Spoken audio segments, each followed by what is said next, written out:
Welcome into the PHNX Sun Show. It's a Friday with the fellas. I'm your host, Espo, alongside Flex, Gerald Bourgain, and you recognize that guy, but not from sitting on this set. It's Mark McClune of Arizona Family Sports. Mark, how are you, man? I'm great. These are like my favorite Extra Point podcast guests. That I just go through a rotation. All right, who can I bug today? Who can I bug today? Who can I bug today? We've got Derek Montilla down the hall, there too. We go. So, yeah. Is he still sipping champagne from the other night? I didn't see if he went off the top rope. He's been on a bender longer than Tori Lavello. So, yeah, it's been a bad one. Flex, Gerald, how are you guys? Doing good. I'm good, man. Yeah. Long night at the poker table. I know you were, as I said yesterday, Eddie Johnson doesn't know the definition of celebrity. Yeah. You were at a celebrity poker event there. Glad to have you. Look, before we get into it, we're going to talk about last night's game against the Blazers. We're going to get into a little bit of, the new TV home of the Suns, which Mark knows a lot about, and then what we want to see the rest of preseason. But last night, we kind of buried the lead with a new member of our team. And I want to introduce our very own, and Emma, I hope you're ready, our very own Erik Rudy to the team. Look, we got the poster to Rudy! Erik has brought his suitcase. He is ready. He is good to go. It's actually Rudy.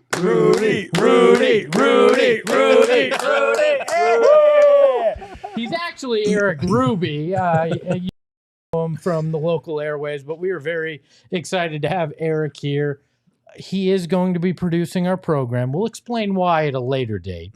But we are very excited to have you here, Erik. How are you, man? Oh, I'm doing good. I'm in the process of legally changing my name. That's how committed to the bit I am. Yeah. So I'm ready.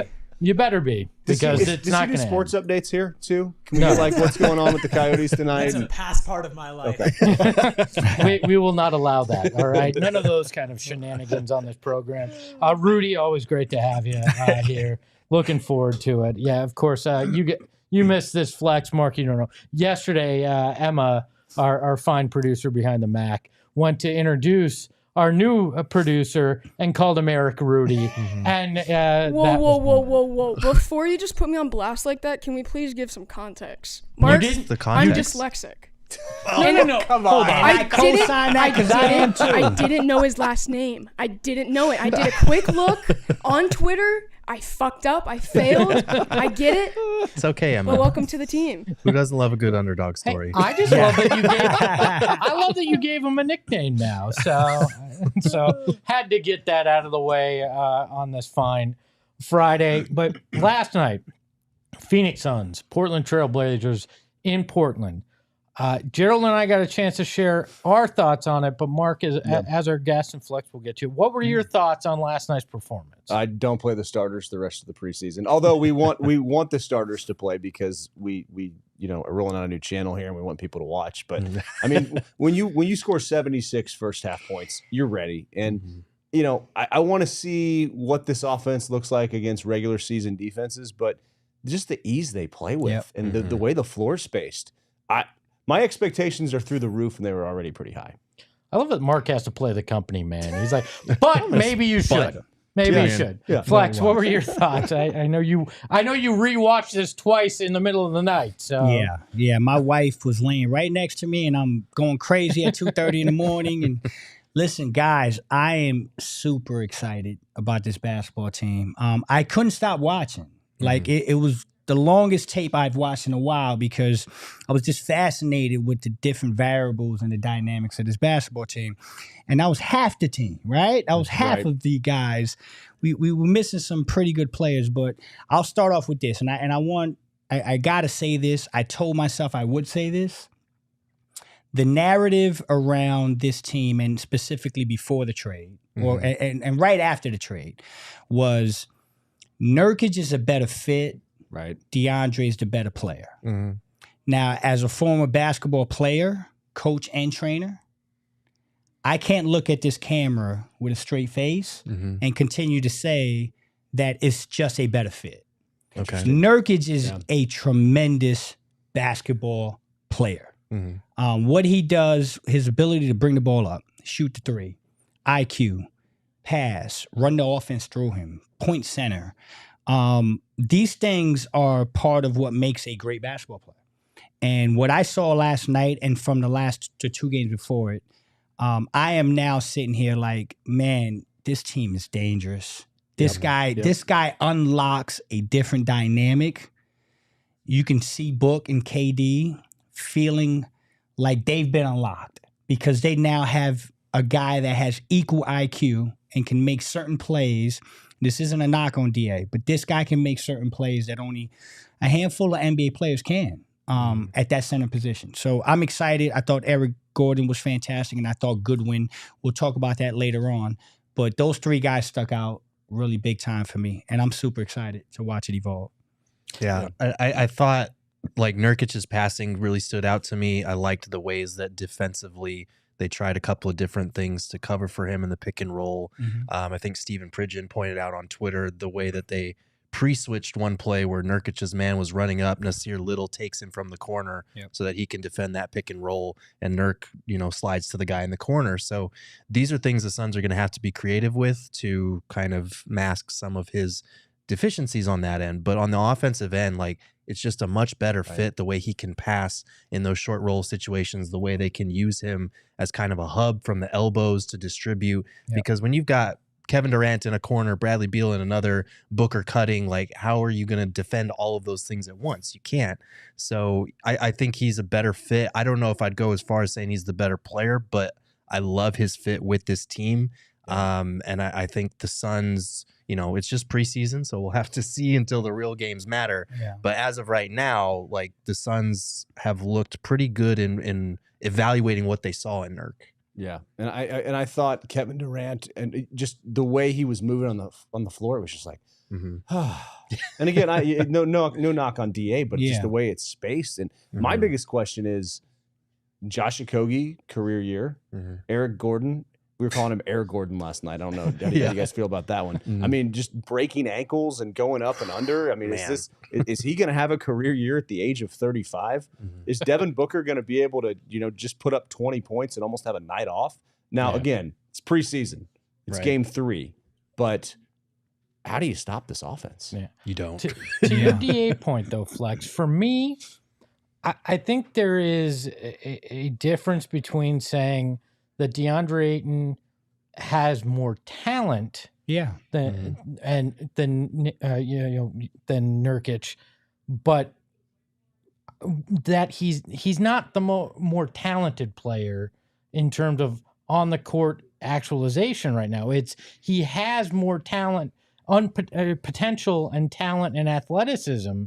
I think, but what we've seen on the court, we've only seen it in bursts with him. I think you'll see more of this consistently with Nurkic in this offense, right? I think this is very much what we'll see night in, night out offensively. Now, defensively, tons of questions left on that side of the court.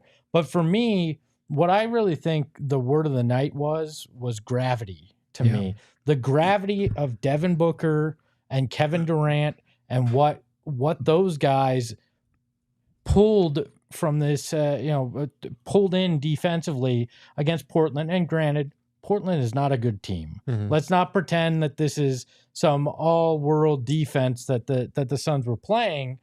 But I really think it's the gravity of those two guys. And Bradley Beal out with back tightness wasn't even out there. You had that guy. It opens the floor up.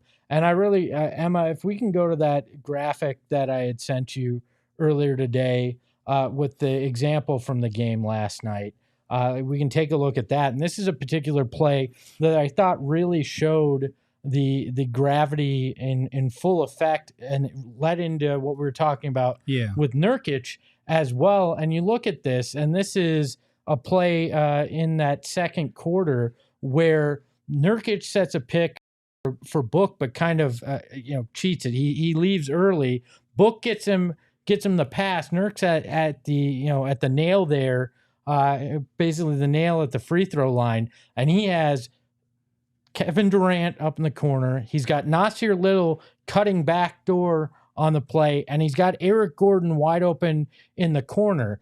And you just look at what Devin Booker, he's drawing two defenders. Look at that. But the guy that's on Kevin Durant has no clue what to do. And Nurkic has three legit options that he can pass to get an open bucket. Now, Flex, we were talking about this, and you made a great point. At some point, that's not Nasir Little on that back cut. That's Bradley Beal. And you're like, okay, well, literally, pick your poison, and you've got a big that can facilitate in that moment. Yeah. So that's a perfect example of the Nurk factor.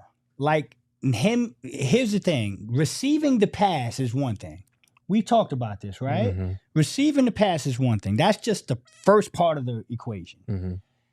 Diagnosing everything else in real time, within seconds, understanding how to make them pay, how to capitalize, and how to execute. Mm-hmm. That is an NBA skill, right? It's an NBA skill.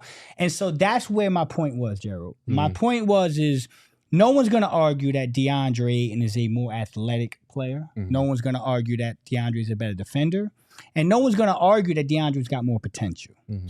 But between the ears, on the basketball court, with the weapons that we have, I'm really struggling to say that DeAndre is the better player for this team right now. For this team.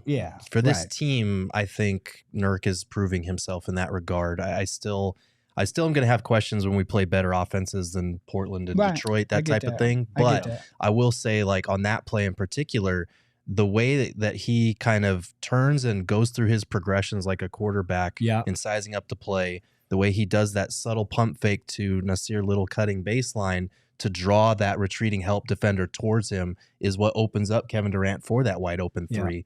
And so he's a guy that you can trust when defenses put two on the ball when Booker's coming off a Nurkic screen or KD or Brad Beal. And that's the scary thing is all these guys are interchangeable. So Nurk is going to develop that chemistry with all of them. And when he catches the ball with a 4-on-3 advantage, he's capable of finding the open guy, which is not something we could say about DA. Is there a way to put that back on the screen? That still clip of that play for another second? Is there a way? I'm sorry. There we go. Okay. So there was a similar play that Portland ran in this game. Looked kind of similar to this. And DA got the ball. Now, I want to ask you something, Jared, and all of you guys. And on that play, put DeAndre in that spot. And I'm not knocking DeAndre. But if I had to put DeAndre in that spot, it's a pull-up jumper. It's a pull-up jumper. That's what we saw. It's a pull-up jumper. Yeah. That's what I'm saying. What I'm saying. And if you go back to that play, that could be a pull-up jumper for Nurk. Mm-hmm. Or it could be, let me shrink the gap. Mm-hmm. There's 4 feet between me and this next guy. Mm-hmm. I don't got to pass. I'm taking 2 dribbles. I'm putting my shoulder in your chest and I'm going up. These are the little things. Those are the little subtleties that make this fun to watch. And I'm to the moon watching this tape, man. Mark, I was calling him the Bosnian Magic last night when you saw some of those passes, the dribbling. I mean, I'm overselling it. I'm fully in the. He did bring the ball before once, right?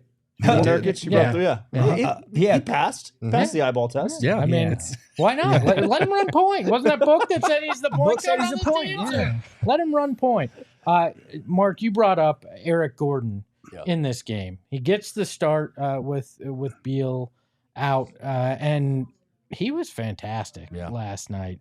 What did you see from him other than the up and under that you liked so much? coach. Yeah, I mean the broken ankles. Who was the kid? Who was the guy that he broke his ankles for Portland? Thibault. Yeah. Thibault. Yeah. That's a heck of a defender. Like by the way, where would you rank him as far as top 50 defenders in the NBA right now? He shut top Book down. top 15 man to man, no question. And I mean, now it's preseason. He's still getting his legs underneath him, but that was not after that. 35. I mean, I think we were saying there's a case of broken ankles and hurt feelings here, and that's going to be replayed. And at least it's in the preseason. We'll see if he, maybe locks him up again on Monday, and tries to get some revenge. But we talked to Eric Gordon in the locker room after the Detroit game, and what I was struck by is just all the roles, all the pieces the Suns have here, the way they built this team with the depth. And Gordon's a guy you can go to that can do the media after the game. That's super interesting. That can take some pressure off of Booker, that can take some pressure off Durant and Beal, so they don't have to be the guy every single night. Could Gordon go for 30? Could he go for 40? What's the over under on how many times he could do that this year and be and Booker and Durant just kind of, get out there and work up a sweat, but not really have to, tax themselves. And he's a guy that, like, it's up in the air between him and Grayson Allen in terms of guys that could close games out with the big three and Nurkic, because like we saw it last night, he was playing with the big two, I guess, because Bradley Beal was out. And the amount of attention that he's getting is way less than it is when he's with an all-bench unit, because when he's with an all-bench unit, you're like, yes, this guy can shoot, he can drive, he can score, we got to pay attention to him. What do you do when he's out there with Devin Booker, Bradley Beal, and Kevin Durant? He's the guy that you have to leave, and he's the guy that doesn't mind pulling up from 5 feet behind the line too if you do that. So there was the one play where Book had the ball in the mid-range, like center of the floor. It wasn't spaced very well. Gordon was right to his left, but Scoot kind of had to come over because Book in that spot is a bucket. And he did, and it was just a kick out for 3 because he was so far behind the line. He doesn't care. He didn't think twice. No, he doesn't hesitate. He got it, and it was like, okay, that's a layup. He grabbed it down here too. Like he doesn't have a conscience, and it's awesome to watch a guy that has that, confident shooting the ball, but also has the results to back it up too. I think so many I wish you would have done a better job recruiting him to get him here earlier. 10 years ago you were in charge of recruiting Eric Gordon? I was. I mean, I made the cornerstone posters.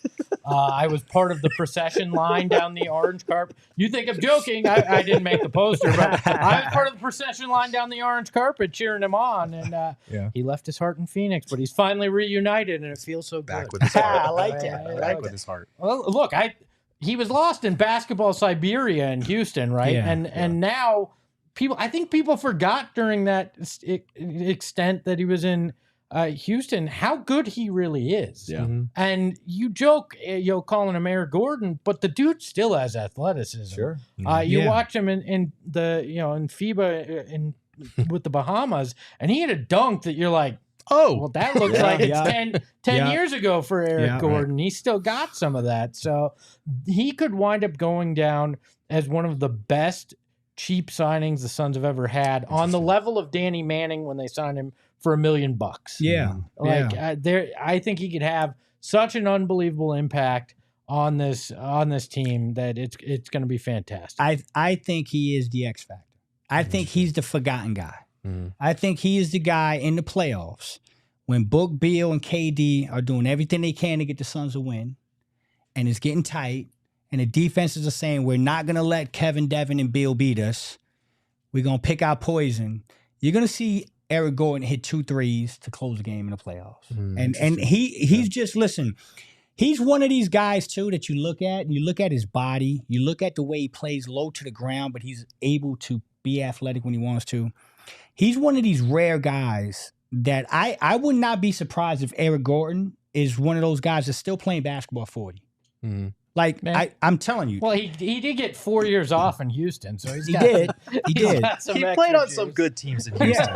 No, listen. Let's not forget the borderline 60-win team. Yeah, no, but there was a 4-year span from when he did that to play. Was it 4 years? Has it been that long? It's been a while. So when CP hurt the hamstring, Yeah. They had that series, by the way. CP doesn't hurt that hamstring. I think they beat the Warriors that year. Wow. Yeah. But no, shocker, right? Yeah. But we got Bookman. You know what the crazy thing is? Go back and look at that. Go back and look at that, and go back to Game 7. The only one that played was Gordon. I mean, Harden couldn't make a shot for the life of him. I mean, save his life. And so EG's always been underappreciated.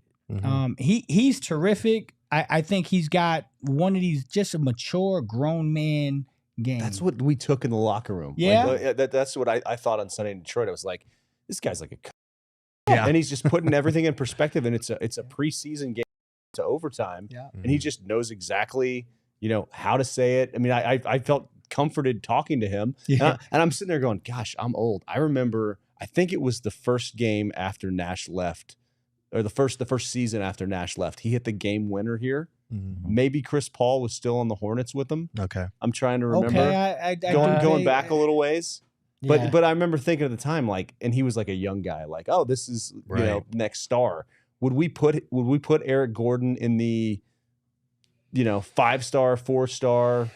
Has he sacrificed? Yeah. Has he sacrificed? Could he have been a star, or playing in Houston, taking a back seat? Did that, maybe I see your point. Grow his cachet and grow his ability to be on better teams? Did he sacrifice? I certainly think he sacrificed. Yes, he sacrificed. But I think that also makes him better for the moment now, because he's been in that position and he knows how to play a auxiliary role that helps a very good team get even better. Yeah. So sure, maybe he sacrificed a little. He still made a lot of money. I mean, let's not act like he didn't. He signed a max offer sheet here that got matched in New Orleans. Houston took care of him. He wasn't sacrificing too much on the cash side, but definitely in his role. And I think that sets him up for success in this situation as well. Yeah, I think that's why he can have longevity now, because he maybe didn't tax himself out early on. He didn't have to play that star role. But to your point, Mark, he could have. Like, EG was talented enough to be the number one guy on a lot of teams. He would have been the number one guy on our team had he not matched that contract. And so that's the difference. Yeah. If that contract is not matched and he comes to Phoenix, you're probably looking at EG as the top guy on that Suns basketball team. Oh, no doubt. Yeah. There's nobody on that and team. And I know personally. Wasn't Espo the fifth man? I thought he was. I think you were. Hey, I was the seventh man. Seventh, that's right. Yeah. I did have Eric Gordon's body type, though.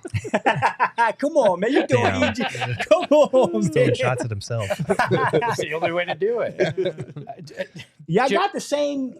You are EG, right? No. GE. There's the dyslexic. Dyslexia. You saw it happen live on TV. My brain went to EG, but it's GE, right? Okay. See that? Yeah, however, whatever you want to call me, Gerald. Do you think that that kind of prepared him for a role here in Phoenix? I think so. I think he's filled that role on the Rockets teams that were really good. He filled it a little bit on the Clippers team last year, even though he wasn't there for long. And he had talked to us about how his mindset when he comes into the games is like, if you're not a starter, you don't have time to ease into the game. You have to immediately show something, do something, hit a three, drive to the basket, make something happen. So that's been his mentality for a while now. I know it sounds kind of obvious, like a guy off the bench should have that mentality or whatever, but it takes some adjusting to, especially in the NBA where you're used to high school, college being the best player on the floor half the time. It does take some getting used to mindset wise to come in and be able to still have an immediate impact. And I think he's had years of experience doing that. So now that he spent the last couple seasons kind of wasting away on a bad Rockets team doing that, he's definitely excited about the opportunity to do the same thing, but on a significantly better team with like legitimate aspirations to win a title. You know who looked like Eric Gordon last night? Who?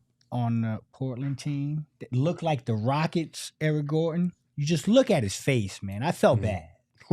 No, I felt Jeremy Grant. No. I literally felt bad. I'm watching the game. I'm like, damn, this has got to be tough for this guy, Malcolm Brogdon. Oh yeah. I mean, his face was just like, he needs a trade. Come on, how nice was man. it that Malcolm Brogdon chose his number for the last time that Portland was in the finals, 92, right? That was an interesting. Choice. No, I felt bad for him. I felt bad for him. But no, that's what happens. That's what happens. You go from the best team in the East, or a team that could contend every year, to now this rebuilding team in Portland, and that guy's got to be going crazy. So I feel bad for Eric, but it speaks on his professionalism. Let's I'm sorry. Last thing. Yep. That quote you made, that quote that you said about Erik going in the locker room, telling them what you expect. How many people in the league can say that? How many people you can hear that from, and the teammates are going to receive it that way? Right. Like there aren't too many people that can do that. And so when Erik says it trickles down to Yuta and Metu and all those other guys because there's a professionalism about how he does his job. Last thought. It's funny to me that Eric Gordon is exactly the same age as KD, but it feels like he's such an elder statesman compared to that. Right. It's a very odd view there. Let's take a look at the super chats here. I know we've gotten a few of them here. I want to address one we got last night from Jacob. He asked about Grayson Allen being extension eligible. Would you extend him now or wait until the offseason to try to figure out something? It's a good question. I think if you can work something out that's not too pricey, that would be helpful. I think he's, it sounds weird to say this after a couple of preseason games, but like I think he's already shown here and the last couple of years in Milwaukee what he's capable of doing. He's going to be an unrestricted free agent next summer. So as a team that's not going to be able to offer a ton at that time, like coming to an extension with him now, even if it bumps you further into that second apron, like you're already going to be there anyway, you might as well retain talent while you have it available. So it wouldn't surprise me if that happens, but we'll have to wait and see. Correct me if I'm wrong. If they let him get to unrestricted, they can only offer him the minimum, right? Because at that point, they don't have the bird rights, right? Well, I'd have to look at his do they not at have their the bird rights? cap situation. I can't. There's always so many weird rules, Yeah, but it I always crazy. rely on y'all's Twitter for the salary cap Gerald's stuff. Twitter, not mine. You don't want me doing math, Mark. Okay, so they will have They got his bird. they'll have his bird rights. Yeah, we're good. Yeah, we can match anything. Look, though, I very much look at this the way I used to look at guys, that played with Steve Nash. Sign them early to the extension because they're going to look even better when they play with you. It's going to cost you a hell of a lot more money if you let them get into that free agency. Is kind of my view. I got no problem extending him, and I think the Suns may entertain it. You got to. Finding the number is the hard part, because I'm sure Grayson is sitting here already seeing. I can have a career. I can have a great year. Yeah. And so I can, do I take the extension and take money from the bank account? You know what I mean? But I will say this: the Suns for a long time have been looking for that prototypical guy behind Book, right? Interesting. You might have him. You might have him in house right now. So it's not easy to find those guys, especially a guy that can come in for a guy like Devin Booker, and you kind of don't feel like you miss a beat in a little bit of time. And so if you got him in house, take care of him. All right, another super chat from Biscuits and the Bear. I don't know if that's two people or one, but I love the name. $50 on this. Thank you so much. Because like Pat McAfee, we have to pay Mark McClune to be we here. Do? So now we can afford the $50 fantastic. fee. Yes. Where do I collect? Biscuits and the Bear wants to know who is realistically getting cut from the Suns since we have 19 players and 2 guys are on 2 ways. Okay, I have a question about this because this actually came in studio last night. So Jared Dillingham, our news anchor, on what was that Monday when they played Denver at home, we were talking about Bol and we heard from Bol and he thought that was so cool and was kind of like saw him hit the 3, and so I said you should get a Bol jersey, Jared. And so last night he goes, I think I'm gonna do that. Do you think he's gonna make the team? And I said, actually, I don't know. Maybe Hold off. Yeah. Hold off a week. Yes. Hold off, please. Hey, man, my man, hold off. Trust me, hold off. Maybe wait. And I'm not saying this as someone who's like in the know, like I know what's going to happen, but like to answer the question, there are 17 players and 2 guys on 2 ways. The guys on 2 ways are not part of the guys that need to be cut. You need to go from 17 rostered spots to 15 before the start of the regular season. I'm still probably leaning towards Keon Johnson, and I think Ish Wainwright not being able to play in preseason is really hurting his chances there.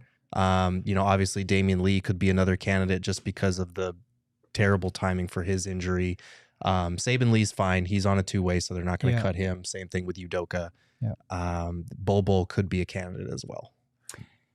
We had this talk earlier. Okay. I'm starting to feel like Bobo he better show something in these next 2 games because defensively he's a liability.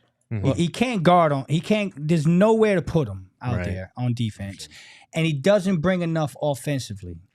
And Ish Wainwright is a proven NBA player. Like, if you want to break a tie between Ish Wainwright and Bobo, go back to the the Dallas game last year, where Ish Wainwright won that game for us. Yep. Okay. He was the release valve that we needed, and he showed up and he had some big shots. He can play small ball center. He's huge. He's got a great relationship with the organization, the players. And so I like Bobo, but if I'm being honest right now, gun to my head is, it's Bobo and Keon Johnson are in trouble right now. I almost said Keon Clark. That was a former son. But no, I tend. That's trauma. That's trauma. I tend to agree. There's something to be said on this kind of team to have a locker room type guy like Ish, a guy that if you have to get into that break glass in case of emergency, like we saw in the 2021 finals, I think I'd much rather a guy like an Ish Wainwright go out there than a guy like Bull in a high leverage situation wind up out there. So that's kind of the way I'd lean. I mean, if Bull had come out and he looked like the guy with the magic that had that couple week run and had really just taken control of the minutes that he was getting, maybe we're having a different conversation. But I still feel like Ish has that slight edge right now. There. Well, and with it sounded like Drew Eubanks rolled his ankle last night. So depth, behind Nurkic. I mean, Azubuike played great last night. He was all over the place. Assuming that Eubanks' injury isn't long term, he's a guy that has surprised me just with his athleticism. I had no idea he played that athletic, and I think that'll be great to spot Nurkic. But I mean, it seems like teams will attack the middle. You don't think Bobo holds up on defense there, blocking shots? I mean, is he the best? Who's the best shot blocker right now in the Suns? So he can block shots. I think the best shot blocker might be Drew Eubanks. Just because he's got that athletic, and he chases everything. He loves to block. He loves to block shots and dunk on dudes. 6 fouls, man. Use all of them. Yeah, he's that dude. I think Bobo, it really is like the bowler coaster is the perfect name for him, because there are highs where he will hit like a step back 3 like he did against Denver, and the crowd loves him. Like he can be a guy that if he does something good in a game, he's going to rile the fans up in a way that not a lot of players on this roster will. But at the same time, it comes with the costs of, guys blowing by him or missing coverages, or even when he is active swatting at the ball. I feel like players can get that floater over him somehow still, because his timing is not as good as some of the other guys. I know you watched the game just like everybody else, and I expect your basketball knowledge here. So there was a play last night. As soon as Bo checked in, first play, very first play that Portland runs, as soon as Bobo checks in, right to DeAndre. And guess what DeAndre did? He didn't shoot the midi. When DeAndre is not shooting the midi and he's ready to back you down, yeah, bro, that's a problem. He went right to him, bro. I could not. I saw it happening, and I'm watching it, and I'm like, in my mind, I'm telling myself, I'm like, if he gets the ball and goes right into this dude's chest, man, Bobo's got a problem. And DeAndre did it and scored one of his few buckets. And I'm like, yeah, man, it's so. So are we talking about Pat Burke? Like, are we getting to that? They're like this, not in fan like that's what I mean. I never like thought Bobo and Pat Burke in the same sentence. No, but you know what I mean, right? When Pat Burke came in and hit a 3, the stadium went crazy. Like, are we doing that? And they're gonna sacrifice a guy like Ish Wainwright? Because this isn't. No, you're not going to do that. And part of the reason is because Bobo's got the body type of a 90s supermodel. If he turns sideways, you don't see him anymore. That's not what you want in a center. You know who I'd never cut, though? Circle K. Our friends over at Circle K and their Inner Circle app. It has been one of my favorite things to have. When you sign up, you get 5 fill-ups that you save 25 cents on. You know how much that is when gas is as expensive as it is? It is unbelievable to get that. They have given me all sorts of discounts on soda, all sorts of things. Polar Pops, I got 5 free of those. I love the Inner Circle app. If you haven't done it, Super easy. You literally download the Circle K app. You put in your phone number. You are set up to go. So join the Inner Circle for free today. Download the Circle K app. Terms and conditions apply at participating locations. Visit CircleK.com for details. And Erik Ruby isn't the only newcomer we're welcoming on this program. We are welcoming Soul Savvy, one of our new sponsors here. It's really simple. I'm not a sneakerhead. I mean, as you can tell, I'm wearing these Nikes that you literally can. You take some can more. We do had this $1 to. for every time Yeah, you've like, taken your shoe off on the show. Hey, look, but I even downloaded the Soul Savvy app and was looking at all sorts of unbelievable shoes that you can buy through there, and I even found my Barclays that I want to buy, and eventually The old I will Chucks? the Chucks that they released. Okay. I will definitely be buying them. 91 Air Flights. You remember the Air Flights? I love them. Those are my 8th grade basketball shoes, and I refuse to pay more now than I paid then, so it's a bit of a challenge. Well, Yeah. check out Soul Savvy. You might be able to find a Right. really nice pair at an affordable price. It is fantastic. There are multiple membership levels. There's a free level. You sign up for the basic level. It's free. You can go in. You can see everything. Plus and the premium. They've got everything as a sneakerhead that you could want, and our resident sneakerhead and man who's supposed to have the day off but decided to pick up the mic. Saul Bookman is right there Mark too. McClune is here. Why would I not come into the office? First of all. Second of all, the premium membership can't be understated. It gives you exclusive drops that nobody else has. Also, it gives you the information to be able to get into ticketed drops, because sometimes there's a lottery for some of those drops. It gives you all the information. So even if you're at the most basic level and you don't understand how these sneaker drops work, they will walk you through it A to Z, and you can even set up alerts. So like that thing is probably the best sneaker app ever. Okay. Really? And it's easy to sign up for. You go to soulsavvy.com/allcity or download the Drops by Soul Savvy app. Sign up today. It is great. Glad to have them along. Speaking of new things, Mark, you guys at Arizona Family Sports are the new network for the Phoenix Suns. And what has it been like for you? Because I'm sure you're now getting all the big interviews. You're getting the one-on-ones.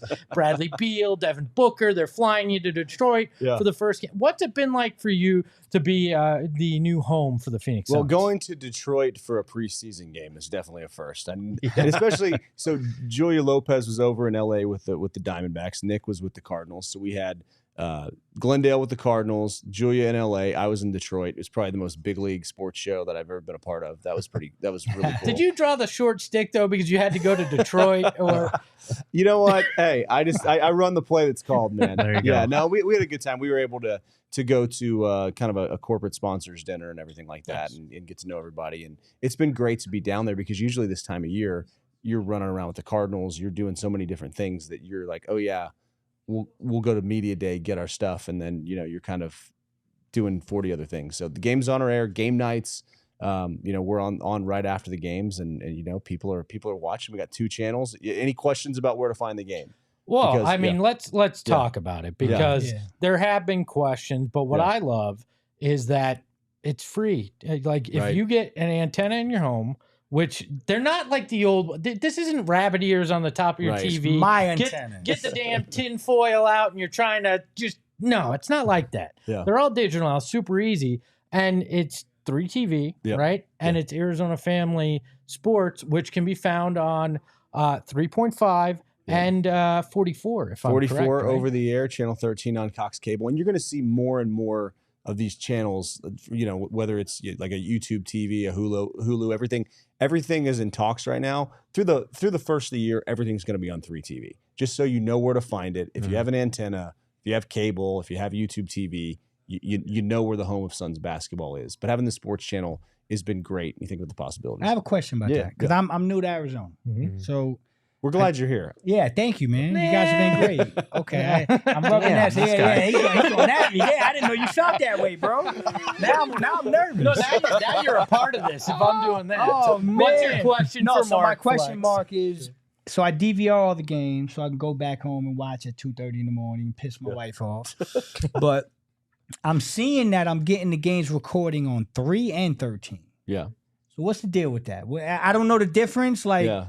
So one is just 3, and that's like our news channel. So we have Good Morning, Good Evening Arizona. Okay. And we program 13 hours of news except when the Suns are on. So 13 on Cox Cable is the sports channel. So that's going to have on high school football. That's going to have on. Got it. We're televising the girls flag football state championships this year. We were just talking about putting all of the high school football state championships on Christmas Eve. We'll have those as well. We did the high school basketball championships last year. I think we have like a freeze tag program. If you want to, watch professional freeze tag, we've had that on. What? Hell yeah. Really? Yeah. Freeze tag. No, I want to join the professional freeze tag league.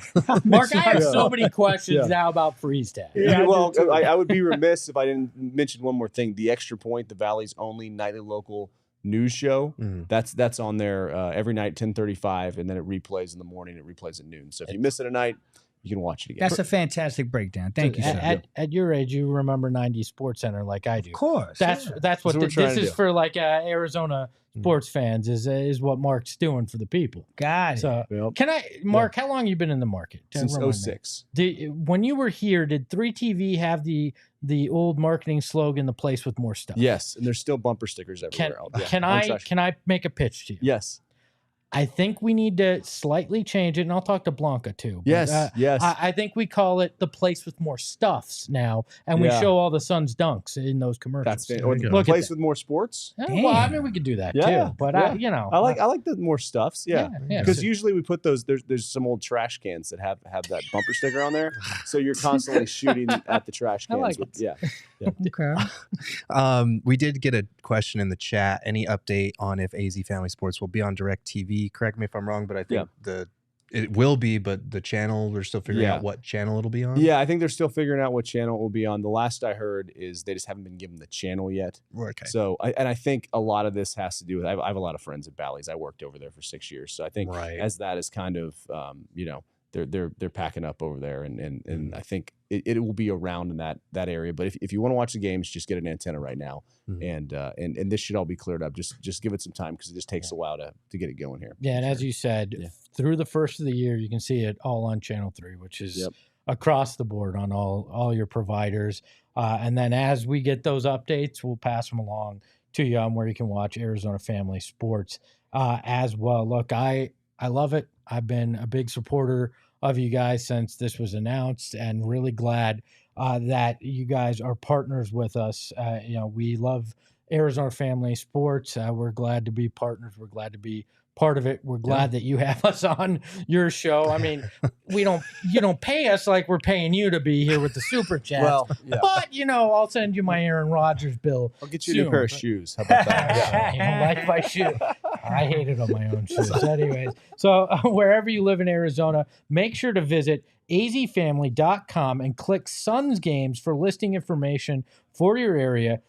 Great resource to help you and find where those Suns games are. Or I will also be putting Mark's personal cell phone and email out there on Twitter. You can just reach him. Just reach out. Just reach straight out to Mark as well. And you know what? If you really go, I love watching my games, but I want to go to one in person.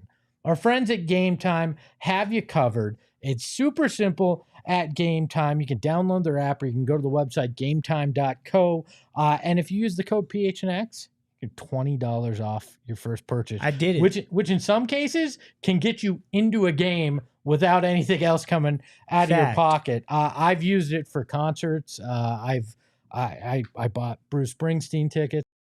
And how old I am on there. You can get great concerts, great event tickets. You can even get the D-backs if you're really jonesing to go to the NLCS and you want to save some money. You can do it with the Game Time app. And the best part, if you're a procrastinator like me, they reward you by procrastinating because it's the best place to find the cheapest tickets last minute there. So again, download the Game Time app, create an account, use the code PHNX. You're going to get $20 off your first purchase. Remember, terms apply. Again, create an account, redeem that code PHNX, and you're getting $20 off your first purchase there.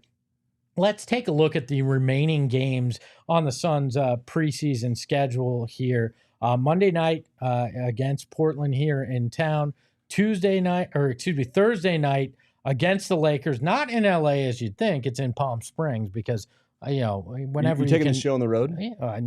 I'm not going to Palm Springs. maybe in LA later in the year, but whenever you can leave LA to go to Palm Springs, let's do that. But they'll be there on the road. You can find those games on Channel 3 and AZ Family Sports. Then opening night, the 24th against the Golden State Warriors. I believe that's a TNT game there, and then Lakers on the 26th, and then we're looking at the Jazz, the home opener on the 28th when they unveil the new Ring of Honor. Now, let's put the regular season games aside that are coming up and look at those final 2 preseason games. What guys do you need to see something out of going into these final few preseason games before we get to the regular season? Mark, why don't we start with you? Is there a guy that you're looking at that you need to see a little bit more out of before preseason ends? I want to see more from Eubanks. Maybe he doesn't play with the ankle. I think having depth in the middle, because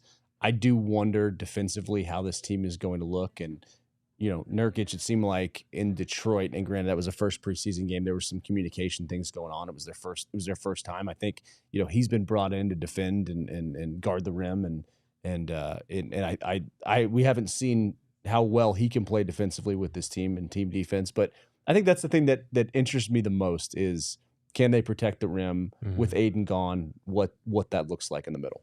Yeah, Eubanks is an interesting one. I've liked what I've seen from him so far, and I think he could be, if there are games where they're going at Nurkic repeatedly and on defense, Eubanks could be the guy that they look to close, because that happened in Portland a good amount last season. For me, it's still Keita Bates-Diop and Nasir Little. I think, like KBD, there were expectations for him that he'd be competing for the starting spot. And now it feels more like he's kind of competing for minutes in general, which is fine. I thought Josh Okogie would be the 5th starter from the start, but I do think like KBD on paper has a lot of skill set that you want to pair with your main guys out there. And that could be helpful, whether he's coming off the bench, closing games, starting, whatever. But offensively, he's just looked a little hesitant. He hasn't looked comfortable. He's hit a couple of spot-up threes, which is encouraging, but outside of that, it hasn't looked great. And then Nasir Little, he's a younger guy that has potential, kind of in the same boat. We haven't seen as much from him as we would like. Yeah, I'm going to go with Gerald here. I'm going to switch it up just a little bit, though. Guys I want to see something out of in the last 2 games, KBD and Nasir Little. Like you said, Nasir Little being 23, he's on a 4-year, $28 million extension that starts this year. We got to start to see this kid go, but he is still kind of a project, so I'm cool with that. KBD is starting to, I don't want to use the word worry, because there are flashes of things that I like. What I'm seeing from KBD is, I will say this, every game I seem to see him get a little more comfortable. So I would not be surprised if in the next 2, he kind of shows that flash that we've been looking for. But right now, if you had to give a 10-man rotation right now, I think there's a scenario where he's not in it. If there were a 10-man rotation right now, there's a scenario where KBD's not in it. And that's a surprise. With him in particular, though, I wonder, when you're in a pop system, how long does it take to adjust to a new system? Because Greg Popovich seems to have a very particular way he likes things done, a very particular way that they run things. And maybe is there just a little bit more of a learning curve in a new system for him? Granted, he's running out of runway right now to prove it in game action, potentially has to do it in practice. But I kind of wonder if that's what maybe is going on with KB. I mean, it could be.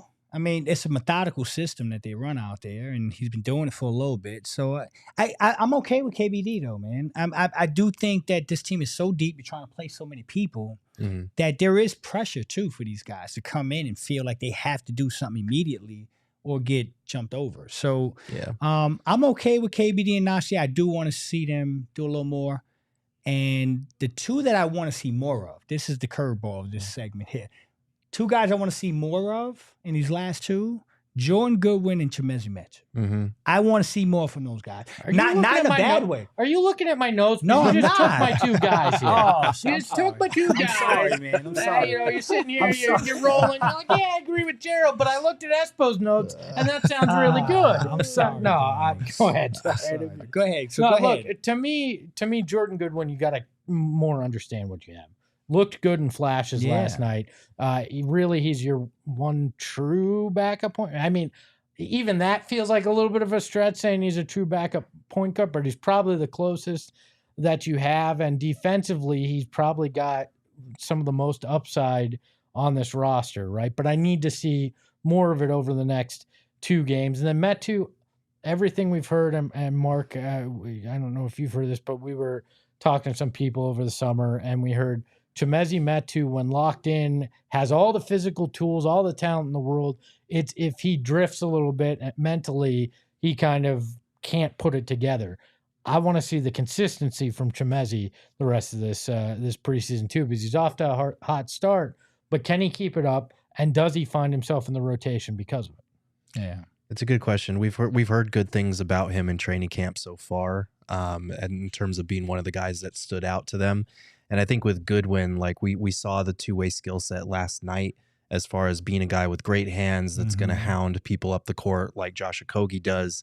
And he's an underrated playmaker. I think he's going to surprise some people in that respect. He had that one funky bounce pass that he threw to Udoka for the dunk. That was pretty nice. Yeah. And he had a couple of strong like bully ball drives to the rim as well. So I think he's a physical player. He's the quintessential scrappy as hell guy that Vogel likes. So I think he's got a spot. They might be a little undersized at times if he is getting minutes along with Grayson Allen and Eric Gordon. That's a lot of backcourt minutes to figure out for guys coming off the bench. But, as long as he can drive and his shooting isn't too much of an issue, I think he's got a shot at proving himself being like a worthy part of a 10-man rotation. Yeah. But would 10-man, would 10-man rotation be like viable? I mean, for regular season, I'm thinking of Mike D'Antoni. I mean, he's the first coach. Six-man rotation. Yeah. But and he didn't want to play the 6-man half the time either. Right. There were a couple nights he just put in all the bench guys. He was like, "We got no shot. Y'all take over." Pat Burke was one of them. But I think that there is so much depth on this team. There is, and there's so many new guys. Yeah. I would imagine the next couple games in the preseason is just going to be, does this work here? Does Bates Diop? I mean, he just looked like he didn't really know his role last night, so he's maybe trying to do a little too much. The athleticism, it jumps out every time he moves. I can't imagine they don't want to try to find a way to unlock him. Yeah, that length that he has is really useful, and it's kind of his main weapon for when he is guarding guys on the perimeter. And he shot the 3-ball really well last year. So if that holds up, he's a guy that has that 3-and-D skill set that you love to see out of a wing coming off the bench for sure. But yeah, to your point, I think for the regular season, a 10-man rotation is great because you can ease up off of the starters a little bit, and you have the firepower like we saw last night to put together a stretch right before half where you just blow the game open or something like that. Come playoff times, probably looking like 8 guys. 8, 9. Drew Eubanks might be in there if Nurkic can't hold it defensively. And then it's like Grayson and Gordon, maybe Yuta. Like I think those are kind of the guys that you trust at this point. All right, why don't we got a few more super chats. Let's take a look at those, get those in here. Leo says with the $4.99 super chat, you're getting richer over there, Mark. Hey, Flex Dog, can I ask you something? Can you ask me something? Who do you think will be the 4th best player on this team? Nobody else answer. He just wants Flex. 4th best player on this basketball team will absolutely be Eric Gordon. All right. Okay. You guys want to answer? He may not care about your opinion, but I'm torn between EG, Grayson, and Nurk. I honestly don't know how to answer that. I think it depends on your definition of best. Are we talking scoring? Or are we talking that's impact? A great question. Because I think Nurk's passing is going to be probably the 4th biggest impact. But if we're talking scoring, it's probably EG or Grayson Allen on that. That's how I read it. I'm answering that as far as scoring. But that's a great point, bro. I mean, it may after what I saw last night, maybe no. Come see me next week, bro. Gerald makes a lot of great points. Let's move to Raul. Another $5 for you, Mark. You guys are awesome. Love the content. Be back and on support the show more. Suns in 4. Ha ha ha. No, thank you. I'll read it, but I'm not going to ever say that ever again. For good reason. Because if I had put money on the Suns in 4. That any other year other than that year the guy said it, I'd be in a little bit of trouble sometimes. And the BetMGM Sportsbook app, though, they got you covered, because if you place a $10 wager right now when you sign up, you put $10 in there, you place a wager, you're getting $200 in bonus bets. Just that easy. So, maybe you could put a little money on Suns in 4 this season. Championships odds are, I think, still plus 650. So you can get some good odds there with our friends over at BetMGM. All you got to do is download the app, use the promo code PHNX. Then, like I said, place that or deposit $10 and place a wager of at least $10, and you're going to receive $200 in bonus bets instantly. Doesn't matter if you win or lose, you're getting the $200 in bonus bets. It's just that easy. Sign up today for BetMGM. Again, use that promo code. Get that first wager in of at least $10. You're getting $200 instantly in additional winnings regardless of your wager's outcome. Check the show notes for full details. And now, listen to our old friend, the mustache behind the Mac, Shane, with the disclaimer. Gambling problem? Call 1-800-GAMBLER. Colorado, D.C., Illinois, Indiana, Kansas, Louisiana, Maryland, Mississippi, New Jersey, Nevada, Ohio, Pennsylvania, Tennessee, Virginia, West Virginia, Wyoming. Call 877-8-HOPE-NY or text HOPE-NY 467-369 New York. Call 1-800-327-5050 Massachusetts. 21 plus to wager. Please gamble responsibly. Call 1-800-NEXT-STEP Arizona. 1-800-BETS-OFF Iowa. 1-800-270-7117 for confidential help Michigan. 1-800-981-0023 Puerto Rico in partnership with Kansas Crossing Casino and Hotel. Visit BetMGM.com for terms and conditions. U.S. promotional offers not available in D.C., New York, or Ontario. Mark, you can attest to this. Baseball here in the Valley is dangerous now. Oh my God, the connected team is a dangerous team. Mm-hmm. I won't start dropping F-bombs, but Torre Novello, man, here you can. We're all There's no FTC with us, but how dangerous is the champagne too? Yeah, it actually wasn't. It was a little more subdued Okay. When they clinched against the Dodgers. Okay. The more fun thing was in the pool. And I don't know if y'all saw, we took the pool celebration live for 12 minutes on the news. Wow. And I was doing play-by-play for every cannonball. And it was the most, I think I've peaked professionally. Myself and Elliot Polikoff, we had a blast. It's ironic. You peaked earlier in the week and you've cratered now. Congratulations. Yes, there we go. But I got to here, be on the air at 4:45, by the way. We'll speed up. Baseball is dangerous here in the Valley, and we've got a new shirt that we just dropped right now. It has that word that you were talking about on there. Pick it up. Go to phnxlocker.com or go to all our socials. We're promoting it right now. Get that. If you buy it now, it might be at your mailbox in time for that first home game. Mark, we know you got a quick an out here, but we want to play one game. We saw you in the suit jacket, and we thought game show is what we need to do. You gotta look good at play It's the Arizona family sports feud that we're going to play. The premise is simple. We asked our diehards, thousands and thousands of diehards we surveyed about the best concession, or 17 of them, I don't know, about the best concession foods in sports. Gerald, Mark, you guys are a team. All right. Flex and Concession food? at an arena. So we're going to start. Our friend Erik Rudy, Erik Ruby is going to be our host. Mm-hmm. Gerald, Flex, you guys have to buzz in, use your name. Whoever gets it first gets to take the first crack at the board here. All right, you guys ready? Mm-hmm. Yes. What is the best concession food? Flex. Oh, right. I forgot we have to say the name. Flex, your answer is hot dogs. Hot dogs. Hot dogs is number one. Let's go, baby. All right, so we get. I'm gonna go. Soft pretzel. Where does that rank on the board? Soft pretzel comes in at a solid number 4. All for right. Soft pretzel. No whammies here. What you got one here? Come on, man. We try to steal? Let's just run the board. No, we run the board until we get an X here. I know what the best one is. I just don't know if it's gonna win. Nachos and cheese. All right. Nachos and cheese. I think that's a little redundant, but it is our third option. All right. Nachos and cheese. There we you guys go. are on fire. Keep it going. Come on. I'm gonna go candy. Bro, don't lose this, bro. Candy? Just candy. Just candy. No. That's a big fat. Come on, Espo. All right, you guys can steal. Okay, what do we think? So is beer? I was going to say, concessions, is that just food or are we just concessions? I don't. Concessions.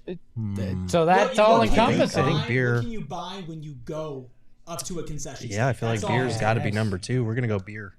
Beer is on the board. Let's go. It's not number 2. Oh, wow. Oh, wow. So you guys control the board. Let's see if you can get ice cream. Ice cream. Oh, yeah. Ice cream. Ice cream.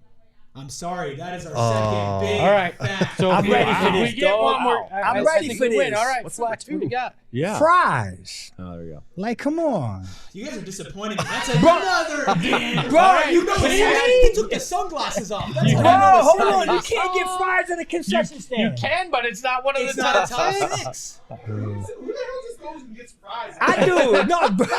Well, Mark, Jared, Fries, your I'll chance. get the fries with the potatoes, please. Since Mark actually has a job, he's got to go do. Next one to get one on the board wins. Okay, so we just need one mark. I mean, did one trying to weird person think. say hamburger or something? Because I'm struggling. Go with hamburger. pizza. Yeah. Like, hamburger. oh, pizza. wait. Hey, I got it. Nope, you locked can't it do in. that, Is so- hamburger there? Hamburger is Peanuts. Hold on, no. Let's go. He said Yeah. peanuts. I'll tell you what. They're both. Oh, wow. At a ball All game. right, go. all right. Go. Popcorn. Oh my gosh. My God. And that is number 2. There we go. Big Popcorn. man. Man. I cheated. The wife just literally. Y'all The are wife just texted it to basic me. bitches. So I cheated to win this only because Mark needs to get to work. Y'all are going to a ball game and getting popcorn and not peanuts? Basic. What's fine? Y'all going to get popcorn and not movies. French Number fries? 5. I get French fries at every concession game I've ever Popcorn been at the to. movies. Not All the right, ball what's game. number Come on. 5? We got to tell the Pizza's people got to what- be 5. What was number 5, Emma? Philly cheesesteaks. Number 5 was cotton candy. Cotton candy. All right. What Philly child cheesesteaks participation would in have this been poll? 5. We'll bring Mark back. We'll play it again as the I'm in. Arizona Anytime. family Anytime. sports feud. Let's get out of here.